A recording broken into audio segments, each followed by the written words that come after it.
Greetings! Welcome to Saint of the Week, the show where we choose one saint's feast day from this week and discuss their lives and their impact on the church. The saint for this week is Saint Joan of Arc, whose feast day is May 30th, this Tuesday. Joan was born on January 6, 1412 in Domremy, France. Her parents were peasants but were considerably well-to-do. At the age of 12, Joan experienced visions where she heard the voices of St. Michael the Archangel, St. Catherine of Alexandria, and St. Margaret of Antioch.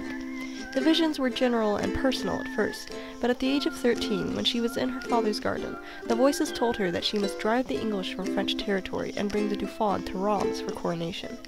When Joan turned 16, she asked a relative to take her to Vaucouleurs, where she met with the garrison commander Robert de Baudricourt. She asked him for permission to visit the French royal court in Chinon. Baudricourt was at first skeptical and replied sarcastically to her request.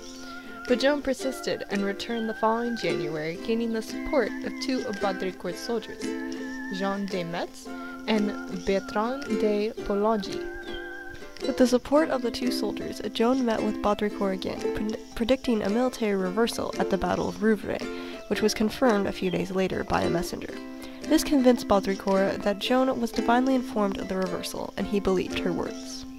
Now that Baudricourt believed her, Joan was escorted to the royal court through hostile Burgundian territory. For her safety, she was disguised as a male soldier. Once she arrived, Joan met with the Dauphin Charles VII and impressed him, gaining his trust. She asked for permission to travel with a relief expedition to Orleans, and it was granted to her. With Joan assisting and leading the battles by providing divine advice, the French ended the siege of Orleans and reclaimed the city.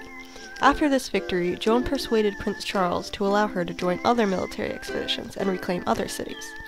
He permitted her to do so, and all of the battles resulted in victory. The French finally arrived at Reims, where the Dauphin was crowned king. The new king made Joan and her family nobles as reward for her actions on the battlefield. A brief truce with England began afterwards, but it was quickly broken. Joan traveled to Champagne to help defend against the English and Burgundian siege, but she was captured by the Burgundians and held for ransom. Many attempts were made to free her, and Joan tried to escape herself, even going so far as to jump from a 70-foot tower, but to no avail.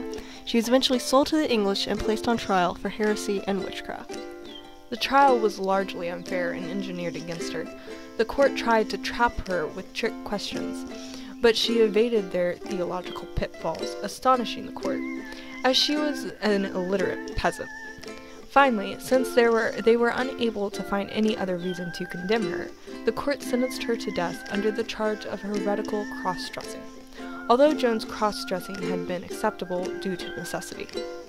On May 30th, 1431, at the age of 19, Joan was burned at the stake. After she was dead, her body was burned twice more to reduce it to ashes, and the ashes were subsequently dumped to the Seine River. She is the patron saint of France, martyrs, captives, military personnel, people ridiculed for their piety, prisoners, and soldiers. Joan stands out with her courage and her relentless will to follow the call of God. She was a brave soldier, while also being a strong Catholic, humble, honest, and devoted in prayer. She defended her country with courage and ultimately died without any guilt. Saint Joan of Arc, pray for us. Our honorable mentions for this week are Venerable Pierre Toussaint, Saint Madeleine Sophie Barat, Saint Justin Martyr, Saint Thomas Dew, Saints Marcellinus and Peter, and Saint Charles Bomenga and companions. And of course, there are thousands of other saints who undoubtedly have their feast days this week, but there are so many of them that there is no way we can list them all here. We hope you have enjoyed this episode of Saint of the Week. Thank you for watching, and goodbye. Peace be to you.